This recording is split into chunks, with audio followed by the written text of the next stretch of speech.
యేసే పరిష్కారము అనుదిన Bible television కార్యక్రమం ప్రేక్షకులందరికీ మన ప్రభువును ప్రియరక్షకుడు అయిన యేసుక్రీస్తు వారి అత్యున్నతమైన నామమున వందనాలు. ప్రభువునందు ప్రియ దేవుని బిడ్డలారా, నేటి దినము బ్రదర్ కారుపాటి శ్యాంసాగర్ గారి ద్వారా వచన ధ్యానములను అపోస్తుడైన పౌలు హెబ్రీలకు రాసిన పత్రిక నుండి ధ్యానం చేసుకుందాము. మీరందరూ బైబిల్తోనూ నోట్బుక్తోనూ సిద్ధపడి ఉంటే గడచిన గురువారము మేము మీకు అందించిన క్విజ్ నెంబర్ 295లోని ప్రశ్నలు, వాటి సమాధానాలు నేను ముందుగా చదువుతానండి. మీరు రాసిన సమాధానాలతో వాటిని సరిపోల్చుకోండి. క్విజ్ నెంబర్ 295 మొదటి ప్రశ్న. కొందరు గ్రహింపక వేటి వైపు తిరిగిరి. దీనికి సమాధానము నిష్ప్రయోజనమైన ముచ్చటలకు. రెండో ప్రశ్న. స్త్రీలు వేణి చేత అలంకరించుకొనవలెను. దీనికి సమాధానము సత్క్రియల చేత. మూడవ ప్రశ్న. సంఘము దేనికి ఆధారమై ఉన్నది. దీనికి సమాధానము సత్యమునకు. నాలుగో ప్రశ్న. దేవుడు సృజించిన ప్రతి వస్తువు మంచిది. రిఫరెన్స్ వ్రాయండి. దీనికి సమాధానము తిమోతీయులకు రాసిన మొదటి పత్రిక 4వ అధ్యాయము 4వ వచనం. ఐదో ప్రశ్న. పనివాడు దేనికి పాత్రుడు. దీనికి సమాధానము జీతమునకు. అలాగే క్విజ్ నెంబర్ 296లోని ప్రశ్నలు కూడా నేను చదువుతానండి, తొందరగా రాసుకోవడానికి ప్రయత్నం చేయండి. ఈ క్విజ్ నెంబర్ 296 అపోస్తుడైన పౌలు తిమోతికి వ్రాసిన 2వ పత్రిక మొదటి 4 అధ్యాయాల ద్వారా ఇవ్వబడిన ప్రశ్నలు. మొదటి ప్రశ్న. లోయి యునీకేల విశ్వాసము ఎవరితో వసించెను. లోయి యునీకేల విశ్వాసము ఎవరితో వసించెను. రెండో ప్రశ్న. దేవుడు మనకు ఎట్టి ఆత్మను ఇయ్యలేదు. దేవుడు మనకు ఎట్టి ఆత్మను ఇయ్యలేదు. మూడో ప్రశ్న. నీవు యవ్వనేచ్ఛల నుండి పారిపొమ్ము. రిఫరెన్సు వ్రాయండి. నీవు యవ్వనేచ్ఛల నుండి పారిపొమ్ము. రిఫరెన్సు వ్రాయండి. నాలుగో ప్రశ్న. లేఖనములు దేని వలన కలిగినవి. లేఖనములు దేని వలన కలిగినవి. ఆఖరి ప్రశ్న, ఐదో ప్రశ్న. పౌలు తన కొరకు ఏది సిద్ధపరచబడి ఉన్నదనెను. పౌలు తన కొరకు ఏది సిద్ధపరచబడి ఉన్నదనెను. ఈ 5 ప్రశ్నలకు సరైన సమాధానాలు రాసి వచ్చే మంగళవారంలోగా మా కార్యాలయానికి పంపించండి. మీ పేరు, అడ్రస్సు రాయటం మర్చిపోకండి. క్విజ్ రాసే ప్రేక్షకులు 3 విషయాలు జ్ఞాపకం ఉంచుకోవాలి. మీరు క్విజ్ రాసే పోస్ట్ కార్డు ముందు భాగంలో మీ ప్రార్థన మనవులు రాయాలి. వెనక భాగంలో ఖాళీ ప్రదేశంలో పైన క్విజ్ నెంబరు, క్రింద 5 ప్రశ్నలకు సమాధానాలు రాయాలి.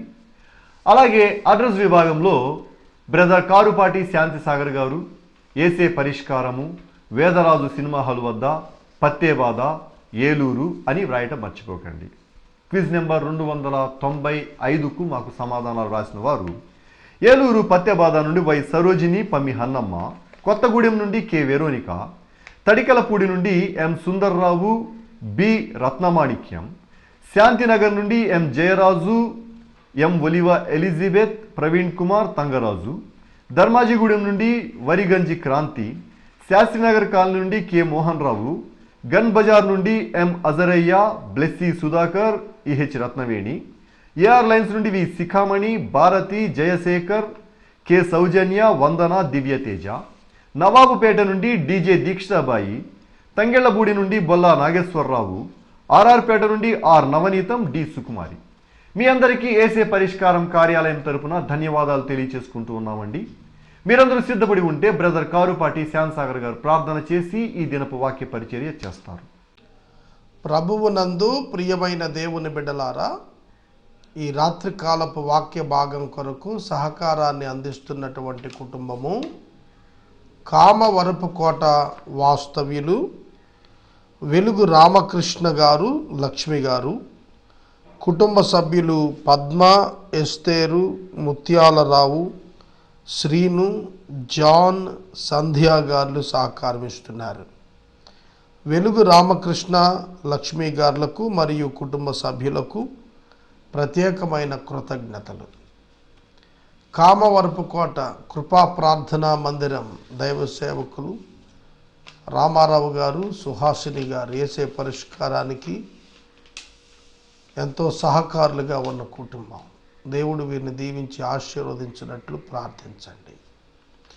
ఈ దినం క్విజ్ రాసిన వారిని ప్రభువు ఆశీర్వదించినట్లు ప్రార్థన చేద్దాం, ప్రార్థించుకుందాం.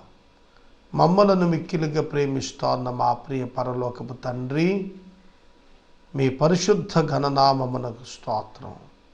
ఈ రాత్రికాలం మీ ప్రియ బిడ్డలు, మా ప్రేక్షకులు వాక్యం ద్వారా దీవించబడాలని మేము ప్రార్థిస్తున్నాం. వెలుగు రామకృష్ణ గారు, లక్ష్మీ గారిని మీరు జ్ఞాపకం చేసుకొని వారి కుటుంబ సభ్యులు పద్మ, ఎస్తేరు గారు, ముత్యాలరావు గారు, శ్రీను, జాన్, సంధ్యాలను దీవించమని ప్రార్థిస్తున్నాం. క్విజ్ రాసిన వారిని మీరు ఆశీర్వదించండి. యేసు ప్రభు పేరిట ప్రార్థిస్తున్నాము తండ్రి, ఆమేన్. ప్రభువునందు ప్రియ దేవుని బిడ్డలారా, దయచేసి మీ పరిశుద్ధ బైబిల్ గ్రంథాన్ని తెరవండి. హెబ్రీయులకు అపోస్తలుడైన పౌలు భక్తుడు వ్రాసిన పత్రిక 11వ అధ్యాయము 33వ వచనము నుండి వాక్యాన్ని గమనించండి. 11వ అధ్యాయము విశ్వాసమును గూర్చి వ్రాయబడినటువంటి అధ్యాయము. 22వ తారీఖు నుంచి మనం ఈ దినం 27వ తారీఖు 6 దినాలుగా ఈ యొక్క అధ్యాయాన్ని ధ్యానం చేస్తున్నాం. విశ్వాసమునున్నది నిరీక్షించుచున్న వాటి యొక్క నిజస్వరూపము, అదృశ్యమైనటువంటివి దృశ్యము అని నమ్మటానికి రుజువై ఉన్నది, లేనిది ఉన్నది అనుటకు రుజువైంది.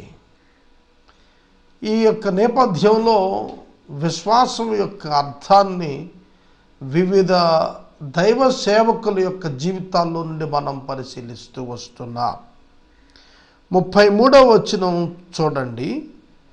వారు ఎవరట? వారు గిద్యోను, బారాకు, సంసోను, యెఫ్తా, దావీదు, సమూయేలు అను వారు విశ్వాసము ద్వారా రాజ్యాలను జయించారు, నీతి కార్యాలను జరిగించారు, వాగ్దానములను పొందారు, సింహముల నోరును మూశారు, అగ్ని బలము చల్లార్చారు, ఖడ్గధారను తప్పించుకున్నారు, బలహీనులుగా ఉండి బలపరచబడిరి, యుద్ధములో పరాక్రమశాలులైరి, అన్యుల సేనలను పారద్రోలిరి. విశ్వాసం ద్వారా జరిగిన కార్యాల్లో రాజ్యాలను జయించారు. ఈ మాట ఒక్కసారి మనం కొంచెం లోతుగా ఆలోచించాలి. రాజ్యాలను జయించారు.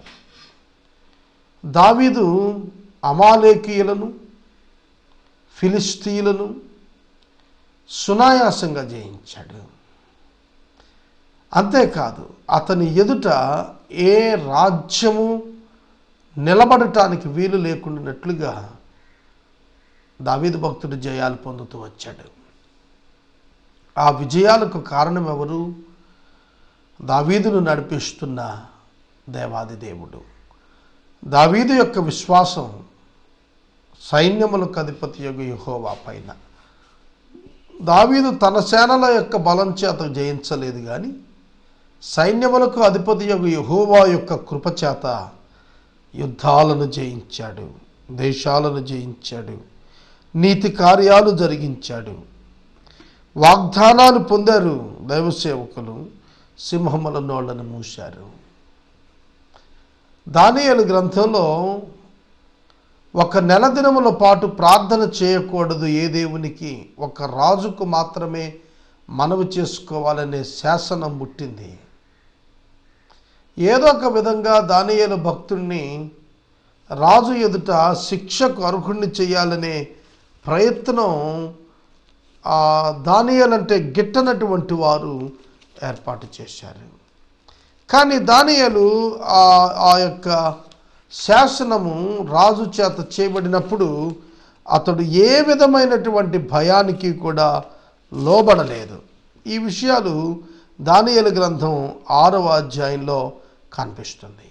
ఒకసారి మీరు బైబిల్ తెరిచి 737వ పేజీ దానియేలు గ్రంథం 6వ అధ్యాయంలో చూస్తే 3వ వచనంలో ఇలాగుంది: ఈ దానియేలు అతి శ్రేష్టమైన బుద్ధి గలవాడై ప్రధానులలోను అధిపతులలోను ప్రఖ్యాతి నొంది ఉండెను గనుక రాజ్యమందంతటి మీద అతనిని నియమించాలని రాజు ఉద్దేశించాడు. అందుకు ప్రధానులు అధిపతులు రాజ్యపాలన విషయంలో దానియేలు మీద ఏదైనా ఒక నింద మోపాలని ఉండి తగిన హేతువు కనిపెట్టుచున్నారు. కానీ దానియేలు నమ్మకస్తుడై ఏ నేరమైనా తప్పైనా చేయువాడు కాడు గనుక దానియేలులో తప్పైనా లోపమైనా కనుగొనలేకపోయిరి. దేవుని విషయమందే కానీ దేవుని పద్ధతి అందే కానీ ఏ విషయంలోనే కానీ అతనిలో లోపము కనుగొనలేము అని చెప్పుకుని. చూడండి, గ్రేటెస్ట్ క్యారెక్టర్. దానియేలు గొప్ప వ్యక్తిత్వం గలవాడండి. రాజాజ్ఞ విషయంలో కానీ మరి ఏ విషయంలో కూడా దానియేలుపై తప్పు మాపలేకపోయినారట. అటువంటి పరిస్థితుల మధ్య వారందరూ సమకూడి ఆలోచన చేసి రాజుతో మనవి చేశారు, నీకు తప్ప ఏ దేవునికి ప్రార్థన చేసినా సింహాల గుహలో వేసేయాలి వారిని తీసుకుని వెళ్ళి. ఆ విధంగా శాసనం వచ్చేసింది.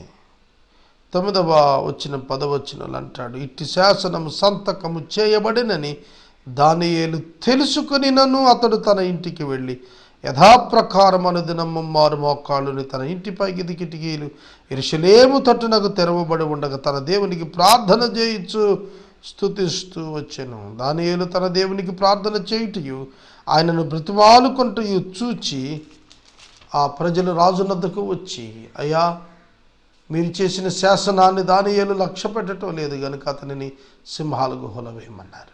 రాజాజ్ఞ వెనక్కి తీసుకోవటం రాజు చేతిలో కూడా లేదు. అందుకే రాజు అతన్ని బంధించి సింహాల గుహలో వేయమన్నాడు.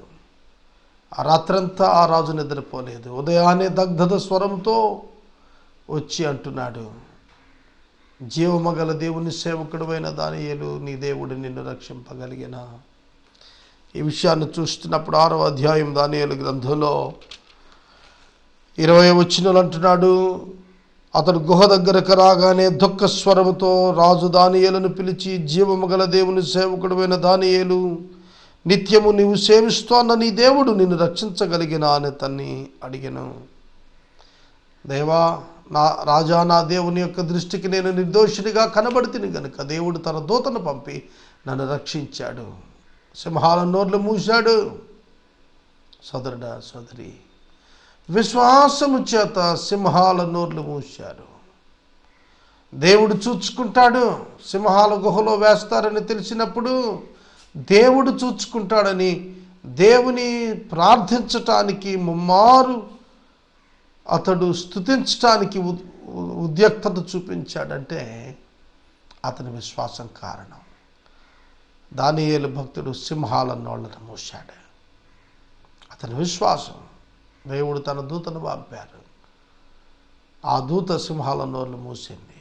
ఒక భక్తుడు ప్రకటన చేస్తున్నాడు, ఆ సింహాలతో ప్రభు అన్నారట, ఇవాళ మీరు ఫాస్టింగ్ ప్రేయర్ చేయండి, రేపటి దినాన్ని మీకు లవ్ ఫీస్ట్ అరేంజ్ చేస్తానన్నట.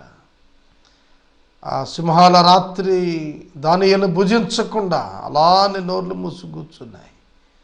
ఉదయాన్నే రాజు దానియేలు బయటికి దించిన తరువాత ఆ సింహాల గుహలో అతనిపై పిటిషన్ వేసిన వారు, కుటుంబాలు, బంధువులు, వర్గం, దాసులు అందరూ కూడా పడవేయబడ్డారు. గమనించండి, విశ్వాసం చేత సింహముల నోర్లు మూశారు, విశ్వాసం చేత అగ్నిని చల్లార్చారు. షడ్రక్, మెషక్, అబేద్నెగోలు అగ్ని యొక్క శక్తికి దహనం కాకుండా తప్పించబడటానికి కారణం దేవుని యొక్క దూత ప్రత్యక్షత, విశ్వాసం ద్వారా జరిగింది. ఈ రాత్రికాలం నీ పరిస్థితులు అగ్నిగుండం వంటివా? నీ పరిస్థితులు గర్జించు సింహము వంటివి ఉన్నాయా, నిన్ను చీల్చేస్తాయి అనుకుంటున్నావా? వాటి మధ్య నీ సమర్థుడైన యేసున్నాడు. ఆయన నీ పక్షంగా నిలబడినప్పుడు అగ్ని నిన్ను కాల్చజాలదు, సింహాలు నిన్ను చీల్చజాలవు. దేవుడు నీకు తోడు, ఎందుకంటే విశ్వాసం ఆయన ఎందుకు కలుగుతానే. అంతేకాదు, బలహీనులుగా ఉండి బలపరచబడ్డారు. ఇది వండర్ఫుల్ స్టేట్మెంట్. విశ్వాసము బలహీనులైన వారిని బలపరుస్తుంది. ఏసే పరిష్కారం ఛానల్ స్టార్ట్ చేసిన తర్వాత అనేక మంది నన్ను అడిగారు, విదేశీ సహాయం లేదని ప్రకటిస్తున్నారు, ₹1 లేకుండా ప్రారంభించామంటున్నారు, ఎట్లా ఇంత బడ్జెటెడ్ ప్రోగ్రాం చేస్తున్నారు? బలహీనులైన వారు బలపరచబడేది. దేవుని నామానికి స్తోత్రం.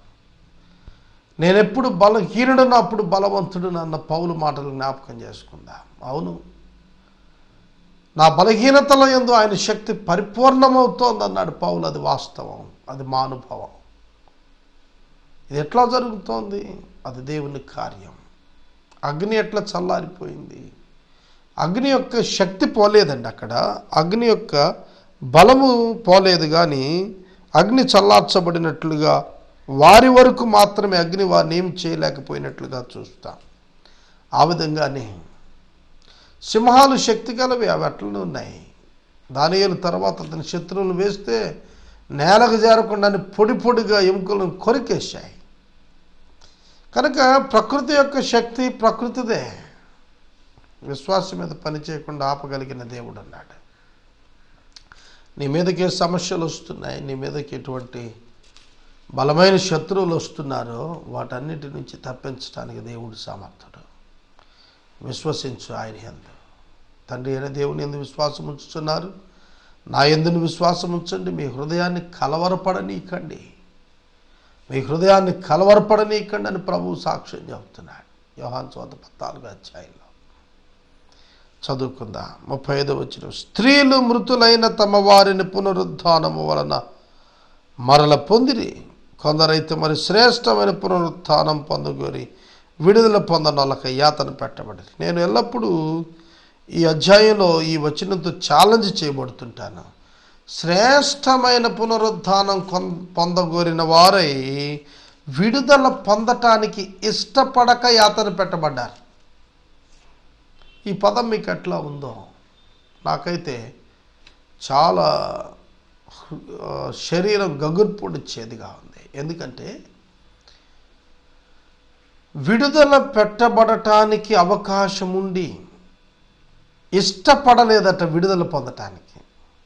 విడుదల పొందనొల్లక యాతన పెట్టబడ్డారు. యేసు దేవుడు కాదని చెబితే వదిలేస్తామన్నారు. అయినా సరే మేము చచ్చిపోయినా పర్వాలేదు, యేసే దేవుడని ప్రకటించారు ఆదిమ సంఘ సభ్యులు. యాతన పెట్టబడ్డారు. సోదరుడా, సోదరి, పౌలైతే నేను ఆయన నిమిత్తం శిరశ్ఛేదనం చేపట్టకి ఇష్టపడుతున్నాను అన్నాడు. ప్రియమైన దేవుని బిడ్డలారా, మనం దేవుని ప్రజలం, దేవుని పిల్లలం, దేవుని బిడ్డలం. మనం ప్రభువు కొరకు ఎలా జీవిస్తున్నాం? యాతన పెట్టబడ్డారు. పునరుద్ధానం శ్రేష్టమైనది మాకు కావాలని ఆశపడ్డారు.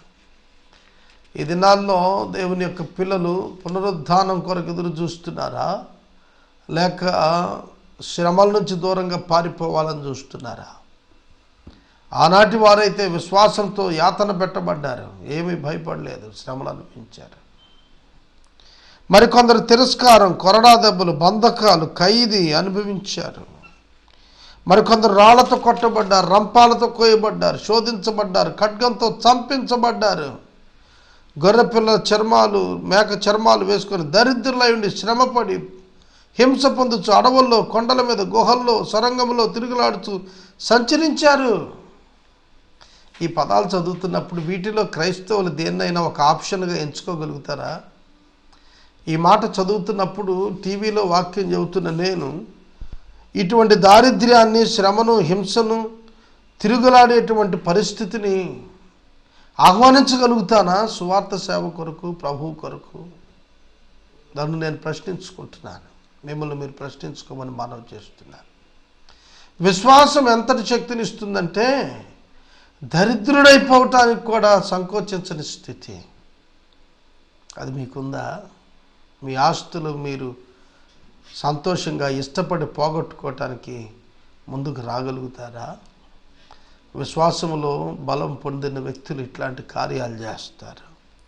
అడవులలో, కొండలలో, గుహలలో, సొరంగాల్లో తిరుగులాడుతూ శ్రమ పొందుచు మేక చర్మాలు, గొర్రె చర్మాలు కప్పుకుని దరిద్రత అనుభవిస్తున్నారు అన్నాడు. చాలామందికి భయం ఏంటంటే పేదరికం అంటే భయం. అవసరాలు తీర్చబడకపోవటం ఆందోళనకు కారణమవుతుంది. కానీ ప్రభువు వారి యొక్క కాలం, అపోస్తలుల యొక్క కాలంలో 70వ సంవత్సరం క్రీస్తు శకం ఇజ్రాయేలీలంతా చెదరగొట్టబడ్డారు. ఆ సందర్భాల్లో ఎక్కడ వారు రాజీ పడలేదు. ఇవాళ ప్రపంచ సువార్థీకరణకు నాంది వచ్చిందంటే ఈనాడు ప్రజాస్వామ్య దేశాలు, ఆనాడు కాదు. ఈనాడు లౌకిక రాజ్యాలు, ఆనాడు కాదు. ఈనాడు మత స్వేచ్ఛింది, ఆనాడు లేదు. కనుక ఎంత రక్తపాతం క్రైస్తవ సంఘం భరించింది. రక్తపు బిందువులు విత్తనాలుగా విత్తారండి ఆనాడు దేవుని యొక్క పిల్లలు. ఈనాడు మనం సంఘాలుగా ఉద్భవించి స్వేచ్ఛగా మందిరాలు కట్టుకుని ఆరాధనలు చేసుకుంటున్నామంటే ఆనాటి రక్త బిందువులు విత్తనాలుగా నాటబడ్డాయి. సోదరుడా, సోదరి, ఇటువంటి ఉత్కృష్టమైనటువంటి విశ్వాసం నీ యందుందా? నువ్వు రానున్న తరాలకి ఏమని సందేశం ఇస్తావు? క్రైస్తవుడు సంపాదించుకుని ధనవంతుడు అవటానికి ప్రయత్నిస్తున్నాడు. ఇది నాన్న క్రీస్తు నిమిత్తం తనకున్న సమస్తాన్ని పోగొట్టుకోవటానికి ఎవడైనా ఒక క్రైస్తవుడైనా ముందుకు వస్తున్నాడా? లోకానికి విరుద్ధంగా ఉండాల్సిన క్రైస్తవులు లోకానికి హత్తుకుపోతున్నారు. లోకానికి అనుకూలంగా పరుగులెత్తుతున్నారు. ప్రవాహంలో ఎటుబడితే అటు కొట్టుకుపోతున్నారు. ప్రభు అందుక మనల్ని పిలిచింది. విశ్వాస వీరులను మన ముందు పెట్టి సవాలు చేస్తున్నాడు. క్రైస్తవ్యం ఆచరణ కావాలి. క్రైస్తవ్యం ప్రకటన కాకూడదు. క్రైస్తవ్యం ఆచరణ కావాలి. ప్రకటనకే పరిమితం కాకూడదు. నీ విశ్వాస జీవితం క్రియాపూర్వకంగా ఉండాలి. అట్టివారికి ఈ లోకం యోగ్యమైనది కాదు. వండర్ఫుల్. అట్టివారికి ఈ లోకం యోగ్యమైనది కాదు. నిజమే, అట్టివారికి ఈ లోకం యోగ్యమైనది కాదు. సోదరుడా, సోదరి, పరలోకమే తగిందండి వాళ్ళకి. వారి నిశ్చయం కూడా అదే. మాకు పరలోకం చాలు, ఈ లోకం మాకు అక్కర్లేదు. ఈ ఇండ్లు అక్కర్లేదు, ఈ కులాలు అక్కర్లేదు, ఈ మతాలు అక్కర్లేదు, ఈ కుటుంబాలు అక్కర్లేదు, ఈ బంధురికాలు అక్కర్లేదు, ఈ మానవ తత్వాలు అక్కర్లేదు. పరలోకం ఉంటే చాలని చెప్పి వాళ్ళు త్యజించి వెళ్ళిపోయారు.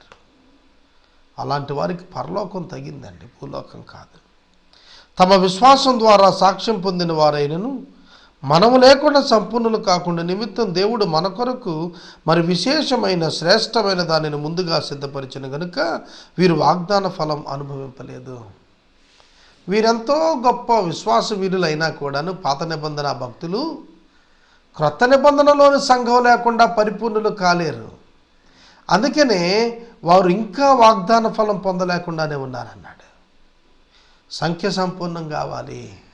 అర్థం చేసుకోండి, సంఖ్య సంపూర్ణం కావాలి. ఏమిటా సంఖ్య? దేవుడు ఏర్పాటు చేసుకున్న సంఖ్య సంపూర్ణం కావాలి. ఆ సంఖ్య సంపూర్ణం అయ్యే వరకు కూడాను ఆ వాగ్దాన భూములు మనం చేరలేము. సోదరుడా, సోదరి, పాత నిబంధనలు ఉన్న భక్తులు క్రొత్త నిబంధనలు ఉన్న సంఘంతో కలిపి పరిపూర్ణమవుతున్నారు. కనుక క్రీస్తు యొక్క రక్తము చేత విమోచించబడిన అనుభవం కలిగిన వారు శ్రేష్ఠులుగా ఉంటారు. ఇది వాస్తవం. మనం లేకుండా సంపూర్ణులు అవరు వారు. దేవుడు మన కొరకు శ్రేష్టమైన దానిని ముందుగా సిద్ధపరిచాడు. యోహాను సువార్త 14వ అధ్యాయంలో చెబుతున్నాడు, నేను మీకు స్థలం సిద్ధపరచడానికి వెళ్తున్నాను. జగత్తు పునాది వేయబడినప్పుడు మొదలుకొని మీ కొరకు సిద్ధపరచబడినటువంటి దేశాన్ని మీరు స్వతంత్రించుకొని నా తండ్రి చేత ఆశీర్వదించబడిన వారులారా రండి అని ప్రభు పిలుస్తాడని విన్నాను, చూశారు. అంటే ఉన్నతమైనటువంటి ఆశీర్వాదం మన జీవితాలకు దొరకాలని నేను ప్రార్థన చేస్తున్నాను. సోదరుడా, సోదరి, హెబ్రీ పత్రిక 11వ అధ్యాయం ఎంతో గంభీరమైన అధ్యాయం. ఈ అధ్యాయంలోని విశ్వాస వీరులందరూ కూడా తమ జీవితంలో క్రీస్తు కేంద్రిత జీవితాలు కలిగి జీవించారు. మనం కూడా ఈ రాత్రి క్రీస్తు కేంద్రిత జీవితాన్ని కలిగి జీవిద్దాం. ప్రభువు మనలను ఎందుకు పిలిచాడో ఆ ఉద్దేశాలు నెరవేరుద్దాం. ప్రభువునందు మనం శాంతియుతమైన జీవితాన్ని గడుపుతున్నాం. అటువంటి ఆశీర్వాదం పొందిన మనం ప్రభువు కొరకు సాక్షార్థమై నిలుద్దాం. ఆనాటి భక్తులు పొందిన శ్రమలు ఆయన ఆత్మ ద్వారా వారు భరించి అనుభవించారు. ఈనాడు దేవుని యొక్క ఆత్మ మనకు అనుగ్రహించబడ్డాడు. క్రీస్తు కొరకైన సాక్ష్యాన్ని లోకంలో స్థాపించడానికి క్రైస్తవులు ముందుకు రావాలి. అట్టి గొప్ప విశ్వాసం క్రైస్తవేతరులందరూ కూడా యేసునందు ఉంచగలిగితే వారి జీవితాల్లో కూడా అద్భుత రూపాంతరాన్ని వారి జీవితాల్లో చూడగలుగుతారు. యేసునందుకు వచ్చి చూడండి. ఆనాటి సమరయ స్త్రీ మాటలు విని వారు యేసయ్య దగ్గరికి వచ్చి అన్నారు, అమ్మా నువ్వు చెప్పినందుకు కాదు, ఇప్పుడు మేము చూస్తున్నాం అందుకే నమ్ముతున్నామన్నారు. మునుపు వినికిడి చేత వింటిరి కానీ ఇప్పుడైతే కనులారా చూస్తున్నారు. ఈ రాత్రి వాక్య ధ్యానం ఇక్కడ నేను నిలుపుదల చేస్తున్నాను. ప్రభువును నువ్వు చూస్తున్నావా? ప్రభునందు ఆనందిస్తున్నావా? నీ వ్యక్తిగత జీవితం ఎట్లుంది? క్రీస్తుకు నీ హృదయాన్ని సమర్పించు. ఈ రాత్రికాలపు వాక్య భాగానికి సహకారం ఇచ్చినటువంటి కుటుంబం వెలుగు రామకృష్ణ లక్ష్మి గారు, పద్మా ఎస్తేరు, ముత్యాలరావు, శ్రీను, జాన్, సంధ్య గారు సహకారాన్ని అందిస్తూ ఉన్నారు. ఈ కుటుంబాలను ప్రభు దీవించినట్లు ప్రార్థించండి. ఈ దినం క్విజ్ రాసిన వారిని ప్రభునామంలో అభినందిస్తున్నాను. ఎపిసోడ్ సహకారాలు కావాలి, ముందుకు రమ్మని ప్రార్థన చేస్తున్నాను. మనము ఇంతవరకు బ్రదర్ కారుపాటి శ్యామ్ సాగర్ గారి ద్వారా వచన ధ్యానములను అపోస్తుడైన పౌలు హెబ్రీలకు రాసిన పత్రిక నుండి ధ్యానం చేసుకున్నాం. ఈ కార్యక్రమం ద్వారా మీరు పొందుకున్న ఆత్మీయ మేలులు ఒక ఉత్తరం ద్వారా మాకు తెలియచేయండి. మీ ప్రార్థనా మనవులు మాకు తెలియచేస్తే ఏసే పరిష్కారం కార్యాలయంలో ఏర్పాటు చేసిన ప్రత్యేక ప్రార్థనా శిబిరంలో మీ కొరకు ప్రార్థిస్తాం. మీ కుటుంబ పక్షముగా ఒక ఎపిసోడ్ ప్రసారం చేయాలనుకున్నారు మాకు తెలియచేస్తే మా సిబ్బంది మీ గృహాలను దర్శిస్తారు. క్విజ్ నెంబర్ 296లోని ప్రశ్నలు మరోసారి చదువుతున్నాండి, తొందరగా వ్రాసుకోవడానికి ప్రయత్నం చేయండి. ఈ క్విజ్ నెంబర్ 296 అపోస్తుడైన పౌలు తిమోతికి రాసిన 2వ పత్రికలోని అధ్యాయాల ఆధారంగా ఇవ్వబడిన ప్రశ్నలు. మొదటి ప్రశ్న, లోయి యూనికేల విశ్వాసము ఎవరితో వసించెను? లోయి యూనికేల విశ్వాసము ఎవరితో వసించెను? రెండవ ప్రశ్న, దేవుడు మనకు ఎట్టి ఆత్మను ఇయ్యలేదు? దేవుడు మనకు ఎట్టి ఆత్మను ఇయ్యలేదు. మూడో ప్రశ్న, నీవు యవ్వనేచ్ఛల నుండి పారిపొమ్ము. రిఫరెన్సు వ్రాయండి. నీవు యవ్వనేచ్ఛల నుండి పారిపొమ్ము. రిఫరెన్సు వ్రాయండి. నాలుగో ప్రశ్న, లేఖనములు దేని వలన కలిగినవి? లేఖనములు దేని వలన కలిగినవి? ఆఖరి ప్రశ్న, ఐదో ప్రశ్న, పౌలు తన కొరకు ఏది సిద్ధపరచబడి ఉన్నదనెను? పౌలు తన కొరకు ఏది సిద్ధపరచబడి ఉన్నదనెను? ఈ 5 ప్రశ్నలకు సరైన సమాధానాలు రాసి వచ్చే మంగళవారంలోగా మా కార్యాలయానికి పంపించండి. మీ పేరు, అడ్రస్సు రాయటం మర్చిపోకండి. ముగింపు ప్రార్థన ఆశీర్వాదాలతో ఈ కార్యక్రమాన్ని ముగించుకుందాం. ప్రార్థన చేసుకుందాం. తలలు వంచండి, ప్రార్థనలో ఏకీభవించండి. మమ్మల్ని మిక్కిలిగా ప్రేమిస్తున్న మా ప్రియ తండ్రి మీకు వందనాలు. వాక్యం విన్న బిడ్డలను దీవించండి, రక్షించండి, ఆశీర్వదించండి. ప్రత్యేకంగా మీ దాసులు వెలుగు రామకృష్ణ లక్ష్మి దంపతులను, పద్మా ఎస్తేరు, ముత్యాలరావు, శ్రీను, జాన్, సంధ్యాలను దీవించండి. నూతన ఎపిసోడ్ సహకారాలను లేవనెత్తండి ప్రభువా. ఈ మాసాంతానికి నాయన ఛానల్ కొరకు కావలసినటువంటి ఆర్థిక నిధులను మీ కృపాశయం నుండి, మీ కృపా శక్తి నుండి విడుదల చేయమని ప్రార్థన చేస్తున్నాం. ఈ రాత్రికాలము మా ప్రేక్షకులను దీవించండి. జన్మదినము, వివాహ దినము జరుపుకున్న వారిని మీరు ఆశీర్వదించండి, ఆప్తులను పోగొట్టుకున్న కుటుంబాలకు ఆదరణ దయచేయండి. ఘనత మహిమ ప్రభావాలు మీరు పొందండి. మా రక్షకుడిని యేసు నామములో ప్రార్థిస్తున్నాము తండ్రి, ఆమేన్. మన తండ్రి అయిన దేవుని ప్రేమ, కుమారుడైన యేసయ్య కృప, పరిశుద్ధాత్మ దేవుని యొక్క అన్యోన్య సహవాసం సదాకాలం మనందరికీ తోడే ఉండును గాక. ఆమేన్.